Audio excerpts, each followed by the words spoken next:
Good evening, everyone. We are delighted to see so many of you taking time out to join us. First of all, I would like to wish all of you a very happy Women's Day. It is wonderful to be able to connect with you on such an important day of the year when the whole world celebrates women. As you all must be aware, today's session will focus on the experience of women entrepreneurs in the Indian plant based and vegan space. On our panel today, we have some feisty young women who have carved a niche for themselves. So let me just give a brief introduction of our panelists. We have with us Sonal, who is the CEO of White Cup, India's oldest dairy-free ice cream brand. Sonal is the winner of the prestigious Women Entrepreneurship and Empowerment WEE Foundation Award of Excellence, Cherry Blair Foundation for Women Award, PETA Vegan Food Awards, besides several other. Today, her company White Cup has spread its wings in several Indian cities. I welcome you, Sonal. Next, we have Ashna Goyal, the founder of Milk and Oats, India's first homegrown oat milk brand. Milk and Oats started as a home-based business and is now planning to launch a wide range of oat products. The company has launched its range of oat milk chocolates, which is a pretty new product segment for Indians. We also have Jasmine Barucha, the founder of artisanal vegan cheese brand Katharos. A fitness enthusiast, Jasmine follows a whole foods plant-based diet and created her first cheese as a home experiment. Today, Katharos is a known name in the vegan cheese market in India. Last but not the least, we have with us Madhuja Day, who is the founder of Vegan World, India's first exclusive vegan distribution company. According to Madhuja, her venture is also a part of her vegan journey, as through the same, she has been able to make vegan products available in Kolkata, other parts of Bengal, and is now slowly expanding to other states of India. Before moving on to the session, let me inform you that there will be a Q&A round after the panel discussion. You may pen down your questions in the Q&A box provided on your Zoom screens. Also, do mention the name of the speaker to whom you would want to address the question. We'll take up the questions one by one after the session. So without further ado, let us jump into the session. I would like to start the discussion with Sonal. Sonal, are you ready? Yes, yeah. Okay, so Sonal, you have been in this industry for around a decade now. Please share your experiences as an entrepreneur and also tell us if you have faced any challenges being a woman entrepreneur in this nascent space. Madhuja, Supriya, so for me, the journey for White Cup began because I relate my identity as someone who's born for animals. So for me, the path was very clear from day one that even if the market surveys, even if the statistical data all are pointing towards the absence of any vegan-friendly customer base, which is usually a prerogative for any business to get started. You go to you go to a B school and that's what they teach you, that decide on about a launch of a particular product on the basis of the number of potential customers which that product can possibly get, rather than just pursuing your own passion in a blind manner. But yes, at that time I did wisely enough, I'll say, choose the latter path. That is, I chose to actually trust my own gut feeling, and I went ahead with a dedicated like very distinctly vegan product range, in spite of there being no potential market at that time, because I thought that vegans were not being shown in India in the mainstream market space only because there was no platform on which they could register their voice. So not many of us have ever remained as willing as to fill in the feedback forms in the, in those shops or those restaurants that start providing vegan options. So this is like a very one of the small things which I used to be doing as a consumer, much before even I started White Cup, because even for like non-food items, I would go to the shoe shops. I would specifically look out for non-leather alternatives, and in the absence of such shoes being there, I would write in those registers. But I could feel that, yes, because before starting White Cup in India, I was in London for a few years. And I could see that when in a country which is known for its animals being considered as a food concept, because in Europe there is much lesser consumption of a vegetarian sort of a diet, much lesser than in India. So when vegan products can do so well there, when there is a hugely present market segment for vegan products there, then why not in India? And of course, these are scientific studies to which nothing was being addressed. I mean, no one was wanting to address the problem of that. Yes, statistical data is showing towards the presence of dairy allergy being a problem in Indians. You know, doctors had started to talk about it. But still, parents by and large used to be resorting to the method of that, let us continue to feed the child little by little bit of dairy portion, so that finally the body will get adjusted to it, and we will manage. We will just let the dairy allergy problem remain hidden, and we'll manage with the mainstream dairy items only. But I think someone had to take up the dirty task of being the first one to address this problem in a mainstream market. And yes, White Cup was one such particular brand. And we began with a lot of hopes, actually, because and the reason why I say that we began with hopes is primarily also because we did not start on a domestic kind of a setup. I still remember when I used to be doing the rounds of markets to pick up machineries for our ice creams. I would encounter shopkeepers of those machineries telling me, "Ma'am, ये जुगाड़ item है.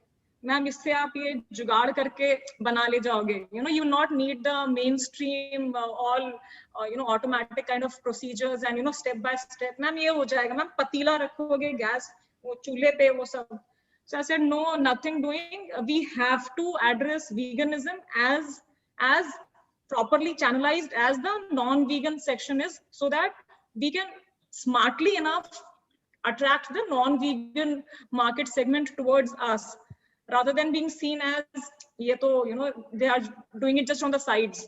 So we started with a very prominent location in one of the mainstream markets in Gurgaon. And we did it very well. Then we expanded on to a location in a retail mall. And I think as a woman, as an entrepreneur, I think not really the woman part of it there.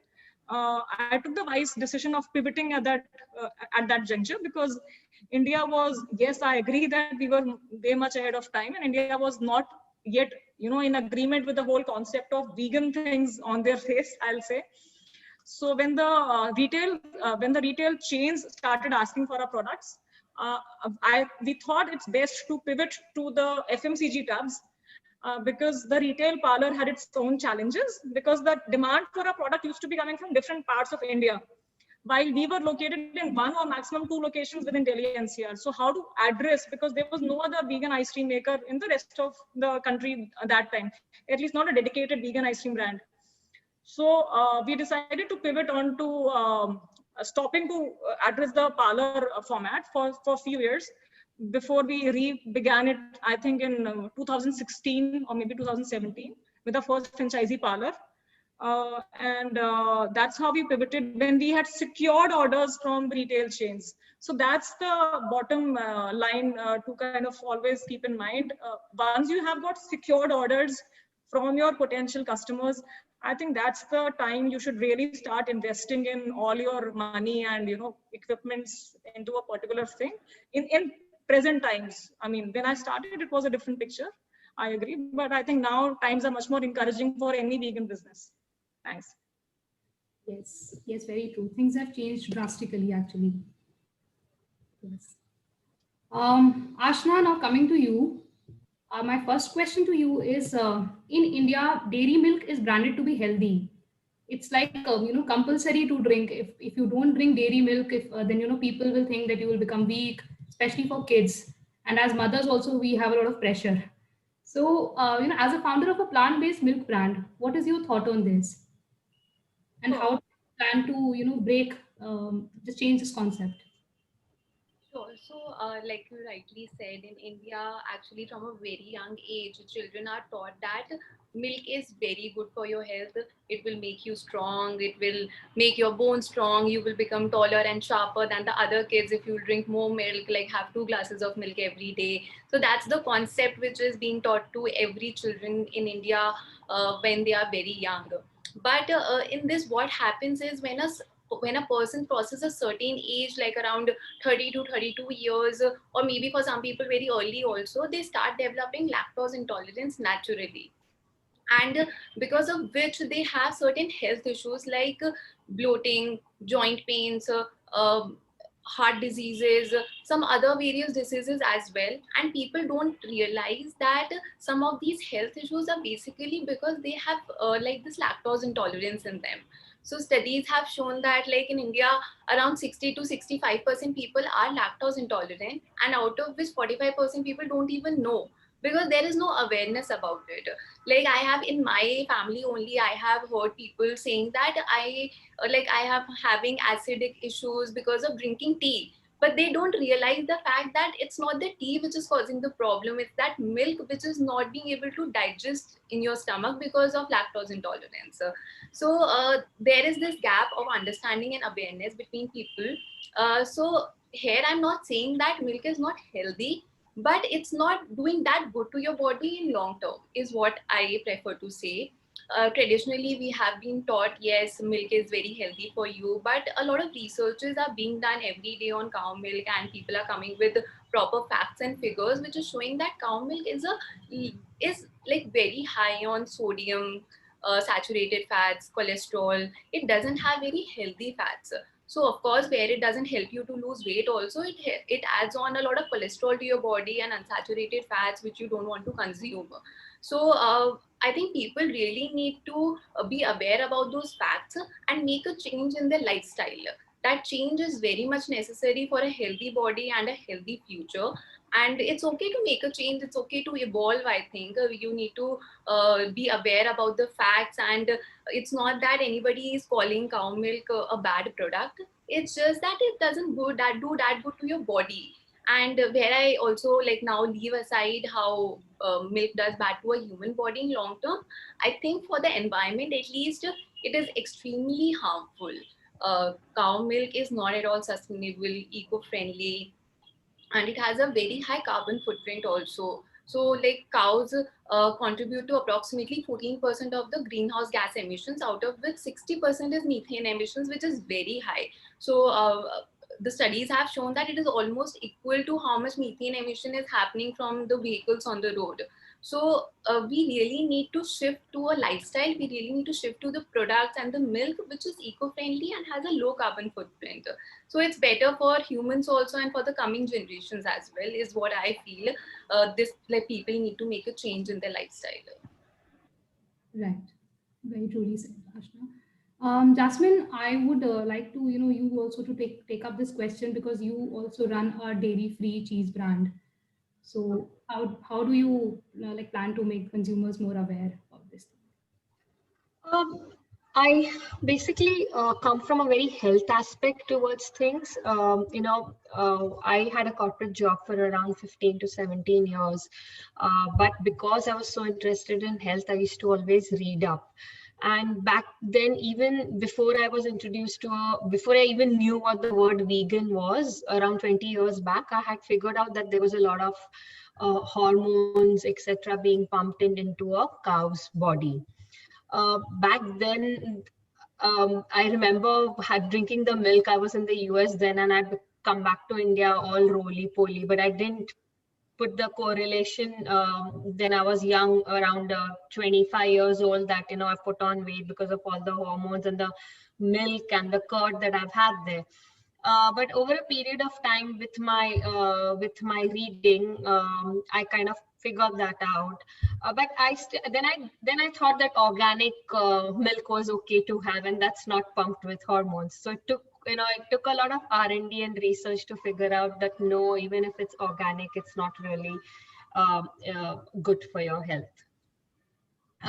Basically, the way I would look at it is try and touch people's soft spot, whether it is um, if people are concerned about their health, then talk about the unhealthy effects of milk on your body, whether it's bloating or PCOD that many women have today. Or you could talk about animals when people there are through organizations like HSI and PETA. Or there are also flexitarians in the market today who are on the edge. I don't know, for people who don't understand the term flexitarians, is people who want to try vegan food but are still at the same time consuming non-vegan food. If you give them options in a restaurant, in a menu, if you have options for vegan and non-vegan, then at least people have a choice, and some of those guys will buy or eat vegan food. But if there is no option available in the market, then even if they are aware of the harmful effects of dairy, for example, on your body, in the world, to the environment, like, but I feel like having an ice cream, I feel like having cheese, and then they'll just go ahead and have one. So having these options in the market is very important. And like Sonal said, now over a period of time, these options are available, tons and tons of different brands available in the market, which at least people have a choice. Then they need to decide whether they do want to have the vegan food or not.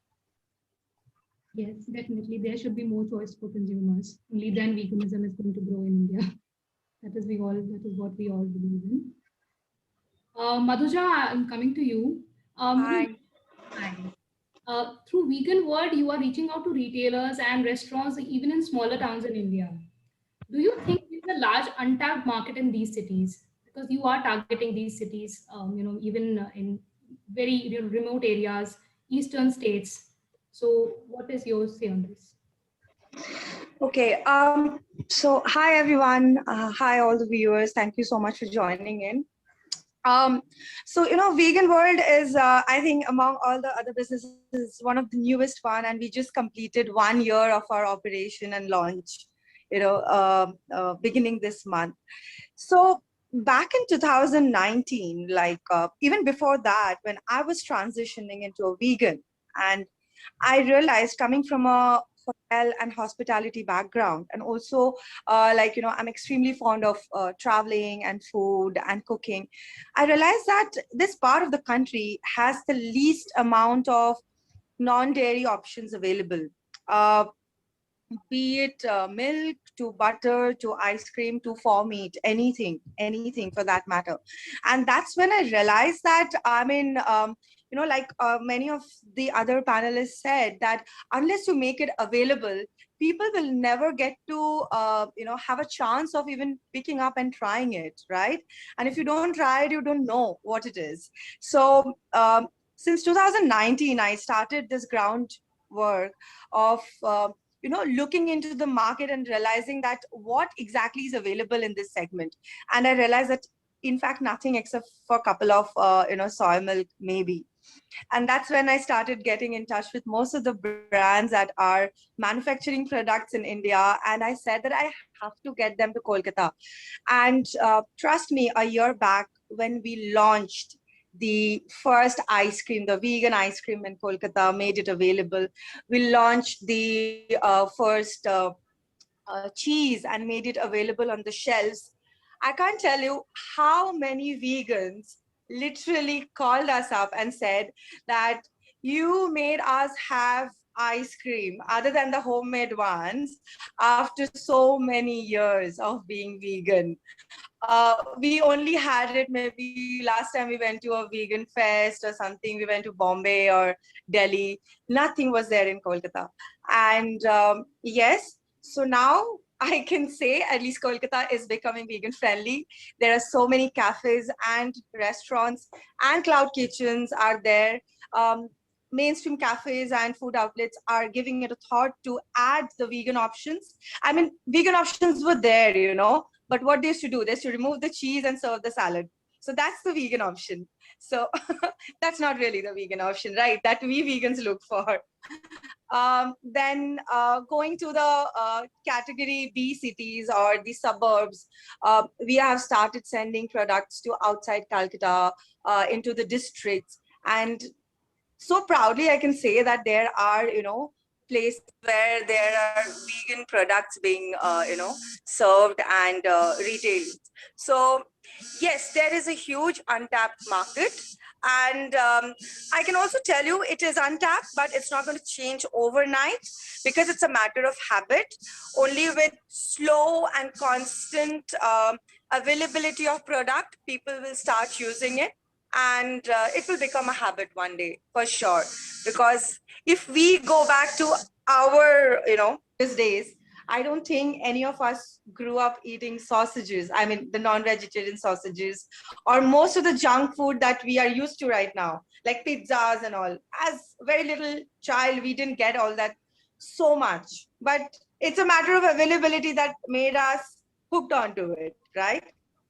So I think that's the role vegan world has to play here. And we are doing that. We are making it available so that it becomes a part of your, everyday journey. Yeah. So So I think I have covered your question. yes, you did. So basically, would you recommend, upcoming vegan entrepreneurs and vegan brands to also target smaller cities and towns in India? Yes. I think this part of the country, vegan wise, I think Western and Southern Belt is the most aware region. And coming to East, and I think East is the least aware and least amount of products available this side.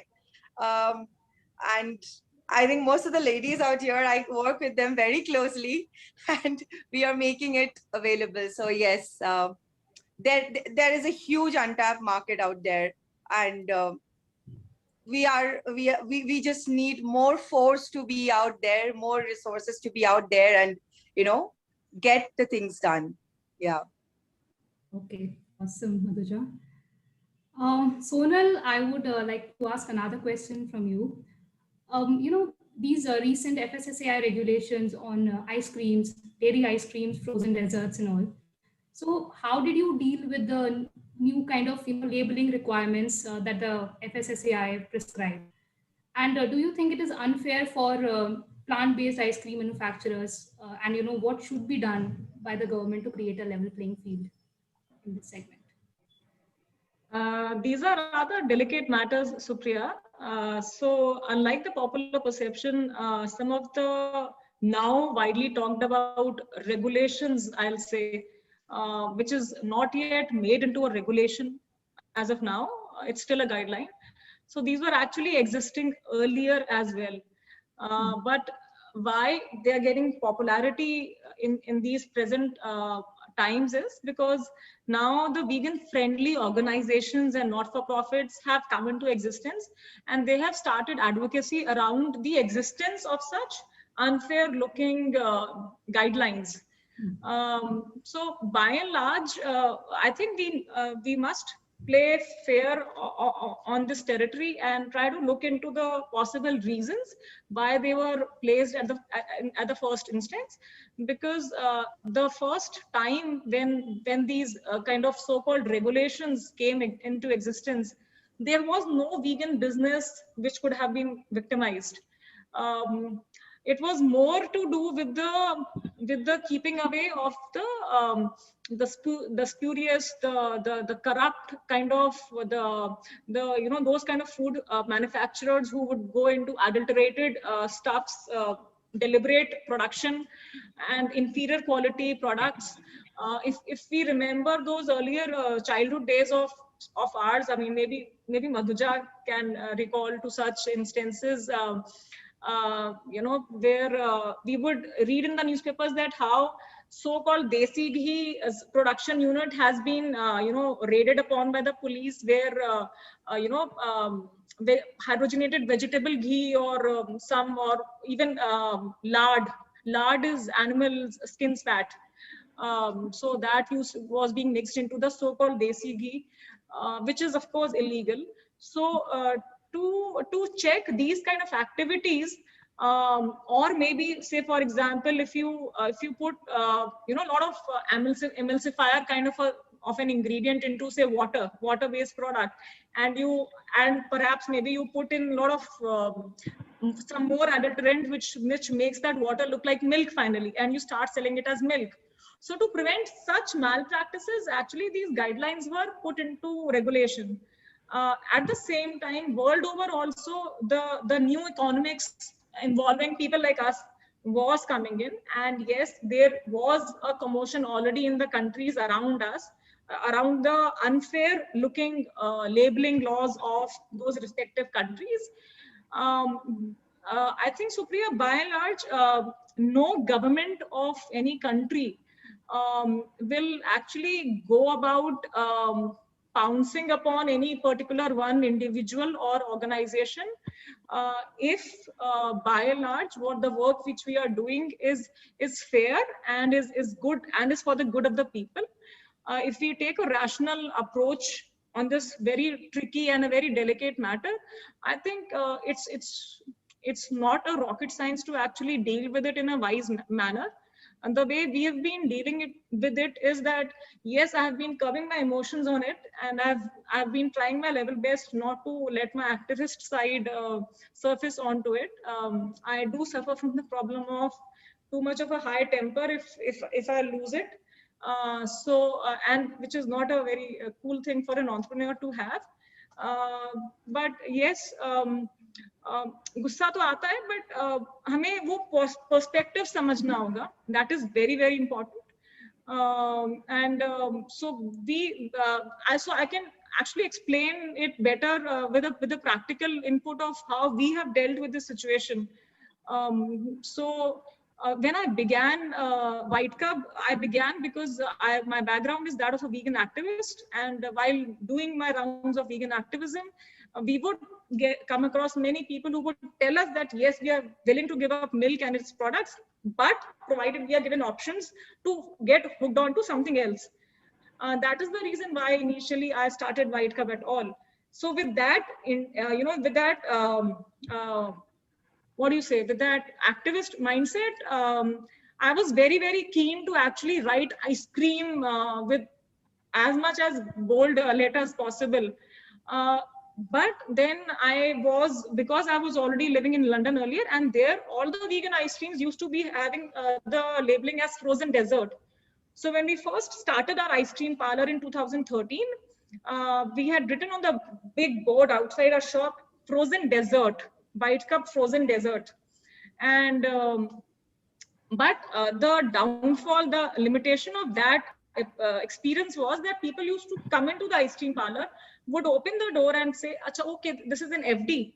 People, when I say people from ITC, people from Nestle, people from Baskin Robbins. So these kind of people, the so-called educated lot, educated around the F&B part of the industry. So they would come in. So FD as such is on the whole looked upon as a bad thing, because in India it's treated as a product which is having vegetable fat in it, hydrogenated vegetable fat. While we were very proudly not having any such of an inferior product, even though it is vegan. So because inferior in the sense of not so healthy, that is why inferior, for no other reasons. So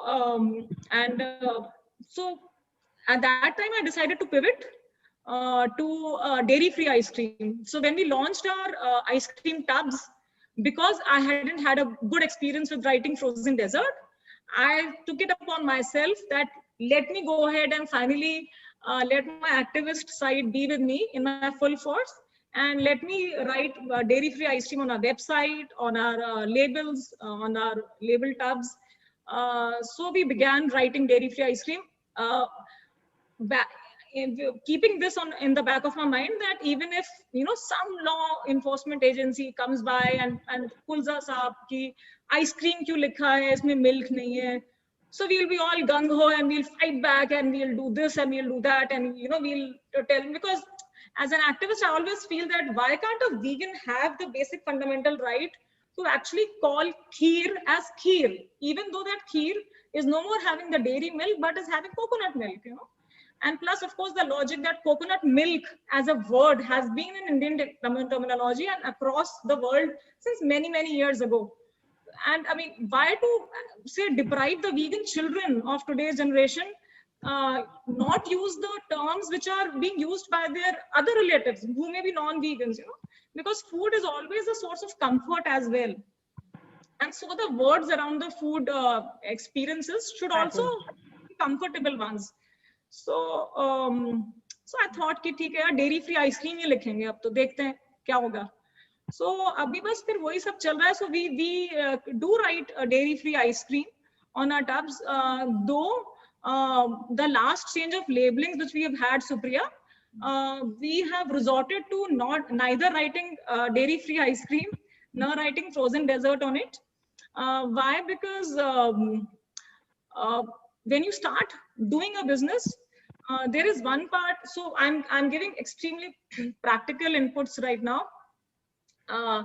One part of it is day-to-day dealing of the entrepreneurial challenges, and second part, of course, you have a dedicated legal cell to actually go on and focus on these all these issues which will keep coming up. So as of now, we have kind of decided to take a balanced approach.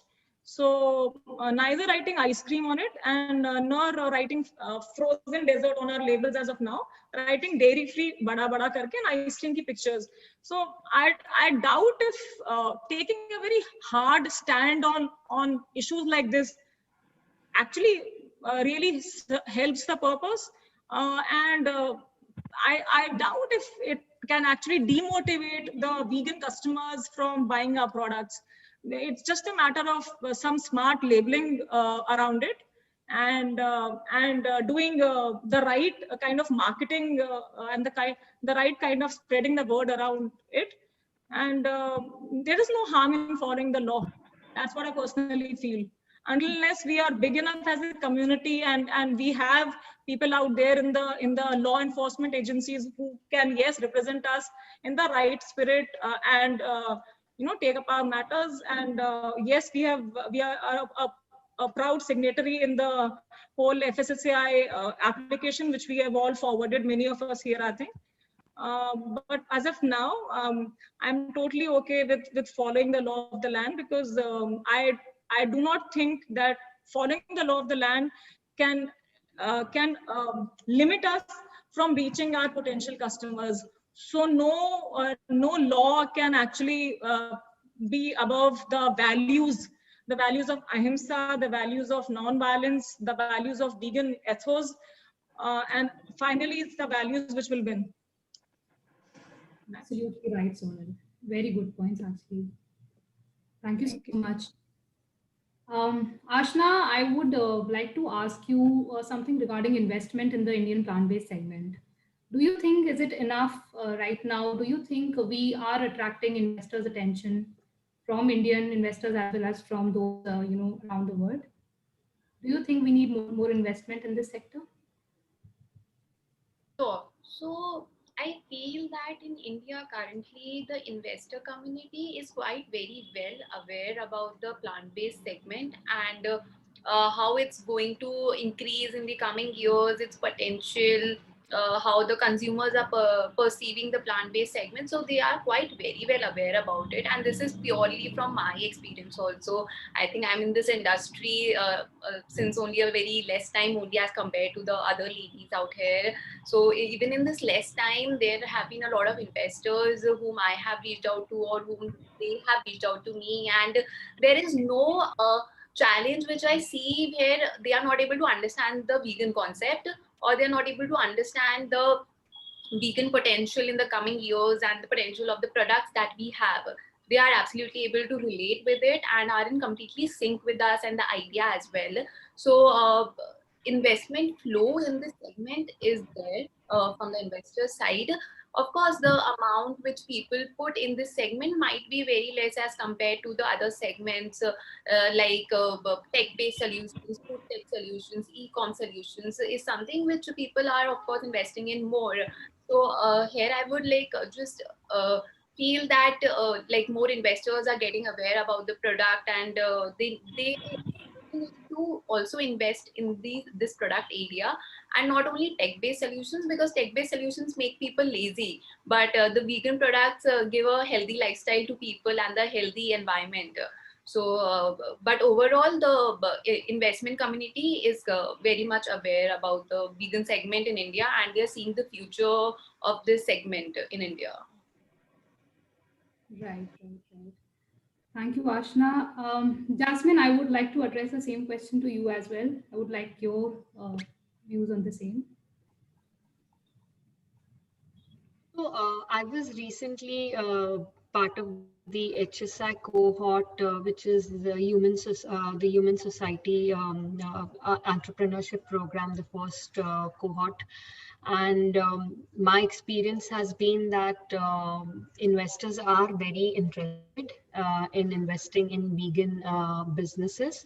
Some of them do need to be, especially in India, do need to be educated on what is the market potential for that particular product, whether it's vegan cheese or vegan ice cream or vegan milk. How soon, a little bit of education around there. Many of the international investors are, of course, there, and they do understand that. GFI as an organization is also creating a lot of awareness amongst the community, the local people, the investors. Organizations like yours are also doing that. So there is a lot of awareness being created. The vegan sector as an investment opportunity is really hot, and there are lots of investors looking to invest in vegan businesses, whatever stage the business in. Basically, what they look for is what is your differentiator? How are you different from another similar brand which is available in the market? So yes, they are eager to invest, but at the same time, they're obviously going to be very conscious and before they put in their money into vegan products.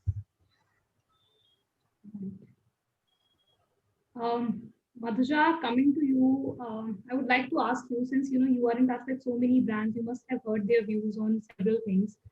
So, what kind of government support are the brands looking? And even as you, as a vegan entrepreneur, what kind of support are you looking from the government?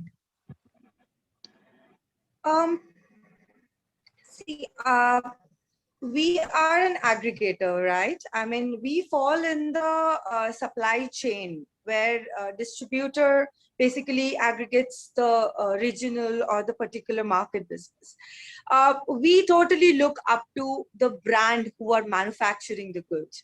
And obviously, I mean, when we see, I mean, when there is a government support to the manufacturers or the brand, it definitely, it's a chain reaction. So when the manufacturers get the advantage of, producing more, doing it better, obviously we also fall in the same chain of, getting the products more and making it more available, because just this FSSAI issue with the naming of the product, like calling it milk or calling it ice cream. I mean, see, if as Sonal rightly said, food is related with lifetime, with generation, with emotion, with culture, with comfort. Now, you are growing up hearing a term, milk. All of a sudden, that changes. Now, imagine somebody walking into a supermarket or a store, and as a customer, as a seller, think about the seller also, not maybe the modern trade seller, but the small time sellers, like, the individual retailers. All of a sudden, they have to call soya milk as soya beverage. I mean, they wouldn't be comfortable selling it. And then they will be like, okay, I will not even concentrate in this product, because when it is so difficult to sell or to make my customer understand, then how will I make money out of it? Because, well, veganism starts with our activism, emotion, but eventually when you're getting into a business, it all boils down into money, into sales, into turnovers, right? So yes, government support is absolutely important. And as I said, if not directly to us as a distributor, because To be very honest, as a distributor, I don't have a restriction. I am a distributor who is legalized to just do any non-dairy products, anything that doesn't have meat. But if my manufacturers or my brands are not getting that comfort, if my ice cream tubs doesn't have ice cream written on it, or maybe, something that is very known to the customers written on it, it's difficult to further move out of the shelf of the store, so this works hand in hand. So government support or the overall food industry support is very much important, very much important. If somebody says that, okay, I just do not want to keep it, then it becomes difficult for us as a distributor, because we fall in the middle of the supply chain. So yeah, we definitely need support of each other, and especially from the government. Right. Like to talk about. Supriya, I have something to say here. Like, we I think like a lot of brand who have been in the market, like Sonal had started her operation many years back. But if you see the overall vegan revolution in this country is just happened for like last 1.5, 2 years. So if you see it from a very realistic angle, we are at the beginning of a economic or a consumer revolution. So we are bound to face this, because no changes are going to come over a cup of coffee. It has to come over a lot of battle. Otherwise there is no change then. So yes, there are chokes, there are problems, but nobody will stop, because when government will also see that there are revenues coming out of these products, because each of us are running businesses which are getting money, which are eventually paying tax. So when money is coming out of something, eventually the support has to follow. But we are sitting in the initial days, so we are the frontline warriors, nothing else. So we will have to do that. So over to you, Ashna. Sorry, I just took your question maybe. I think Go ahead, Ashna. Latin wanted to say. No, please go ahead. Yeah, actually there are always workarounds. It's okay. And somebody once told me a vegan will always manage to find a vegan product on the shelf. He or she will turn the product around, see what ingredients are there, see if the vegan logos. Even if the vegan logo is not there, they'll read the ingredients and they'll find the product. So we will get there. It's okay. But at the same time, even in simple things like from a GST perspective today, there is no vegan category, okay, for paying taxes. Every company is doing whatever best that they can do in terms of what category their product falls under. But there is no particular category which says vegan products, this is the percentage of GST that you need to pay, or this is your vegan product, this is your trademark and registration category that you fall under. There are no such categories which exist today. It's a very, very gray area. What I feel, I would just like to add something here. What I feel is, all the brands in India, all the plant-based brands, they are specifically targeting the vegans in India. Don't you think this is also creating a problem? Because, we are going out there and telling, okay, this is for vegans, so that, other consumers are just, wiped out from the range, basically. So isn't it creating a problem? By just focusing on vegans, we are limiting our market and, inhibiting the growth of veganism in India that way. Can I answer that? Yeah, please go ahead. I think things are changing. There are products available today which not only target the vegans, but the flexitarians and the non-vegans. The problem happens on the taste parity and the price parity. Right now, many of the vegan products are expensive. Why? Because we don't have scale. The minute you have scale, you will be able to reduce the prices, and then there'll be some amount of price parity when you compare it to a dairy product. Like, for example, we started 18 months back. After a year, we were able to bring our prices down because we had some economies of scale. So it's a question of time. Based on economies of scale, it will come down. Likewise with the taste, what the consumer wants is the taste should be the same as a dairy product and the price should be as cheap, and they are willing to pick it up. It's a question of time before we get there, and that will happen. It's already happening abroad with the likes of Beyond Burger and Just Egg. It's a matter of time. Absolutely. Besides, I think, Supriya, to label a vegetarian product with the green dot, over the years, uh, has never demotivated a non-vegetarian to pick up that specifically marked vegetarian product. These markings or the vegan logo or writing vegan is only to facilitate a potential customer. And thankfully enough, by now, the allergy from the word vegan is which many non-vegans claim to be suffering from is rapidly going away. And I think we are no more being associated with the word agenda around ourselves. So I think most of us, Ashna or Jasmine or myself, and many other vegan entrepreneurs, products are being typically picked up by a multitude of different kinds of people following different lifestyles. So no, so we are not really after the vegan market segment. Had we been that ways, then we wouldn't have even existed, because even now, vegans, I mean, the size of our community is not substantial enough to actually justify the existence of a product business-wise. So yes, so we are being taken up by different people. Yeah. Similarly, like on the same And also to add to this, like vegans in our country, especially, we have, especially the ones who have been vegan for longer times, they have already found their way out for everything.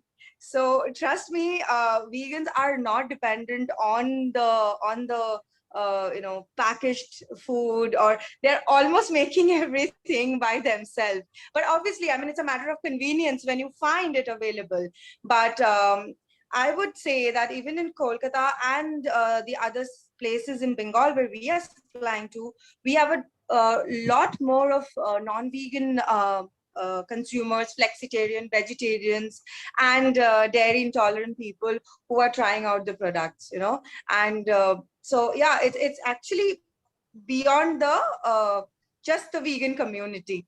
But as rightly pointed out by Sonal, it's the symbol is for the assurance. Like when somebody sees that, they find the comfort. Okay, you don't have to read through all the ingredient list and find out, okay, you're picking up the safe product or not. Yeah. So I think we are already going a little bit out of the vegan community, and we are reaching out to non-vegan people.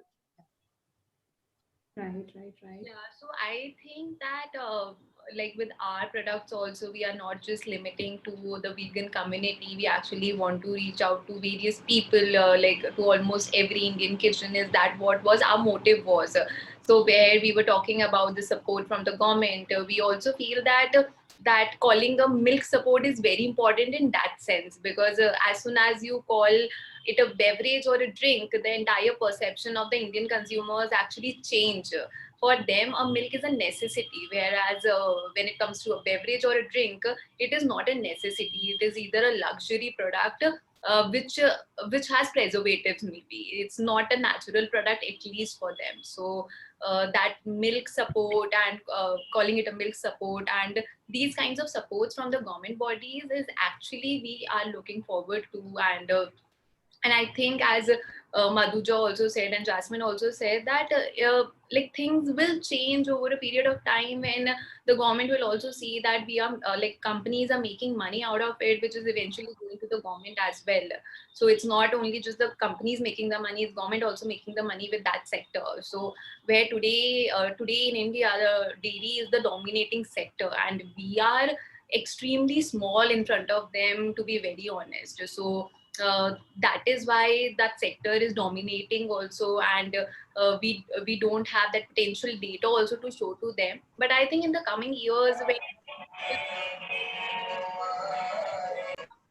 decisions, they'll be in a better position to support us, and which is of course very necessary for us to move out of the vegan community and cater to the every Indian household, which we all want to today. Uh, and where Jasmine also mentioned about the GST segment, I also had that point in my mind, that there is no specific category for vegan products and for vegan milk products as well. So there is no HSN code or a specific GST mentioned. So I think we really want government to make this specific category, either for a cereal-based products or milk-based products or vegan products, and the GST should be reduced, because currently I think we all are paying 18% GST, which automatically makes the product cost to be very high, and that is one reason because of which the vegan products are expensive. And once we get this reduction in GST, a lot of the MRP can be reduced. And so I think that this support is very much necessary, because government is also giving support to electrical vehicle segment as well, to buildings which are installing solar panels on their homes. So government is giving subsidies and benefits to these kinds of segments. And I think vegan segment is also contributing a lot towards putting a lesser stress on the environment. So GST is the major support I think we all need from them right now, even if not in terms of calling what should be called the products. GST is the major support. Right, Ashna, very true. We need to, work on these segments, and Yes. obviously, as soon as if the industry grows, then obviously government is also going to take interest in the industry. Correct. Okay, so we'll have to just end this exciting session. But before going, I would like to ask all of you to give at least one tip to all the budding entrepreneurs, people who are planning to enter the vegan industry with their products, with their new technology. So, what one tip you would like to give to these entrepreneurs? I think go with your gut feeling. Even like I will also go ahead, go with what Sonal said. Go with your gut feeling. If you feel that a specific product in the vegan segment will hit the market, just go with it.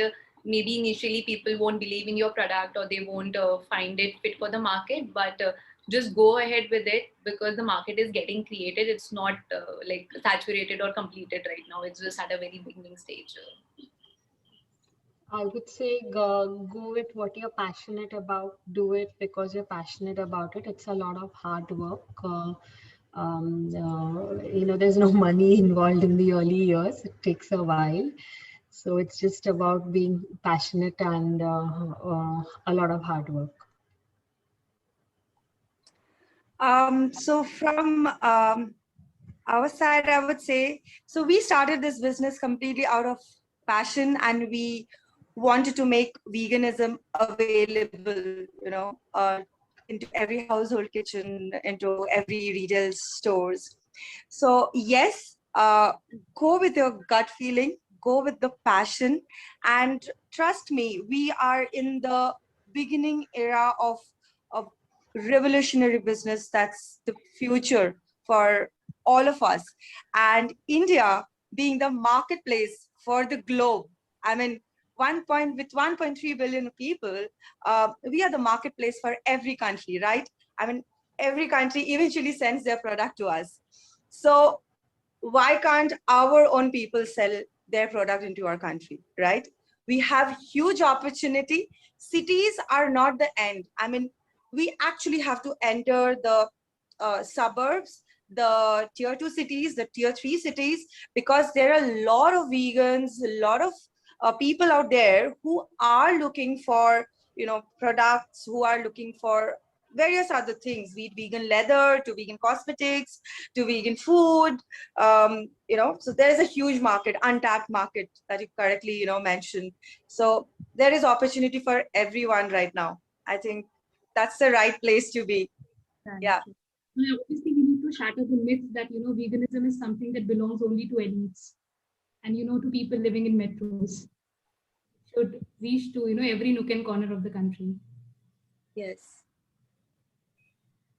Okay, thank you so much to all the panelists. Thank you for the insightful session, and also to all the attendees for taking time out and attending this session.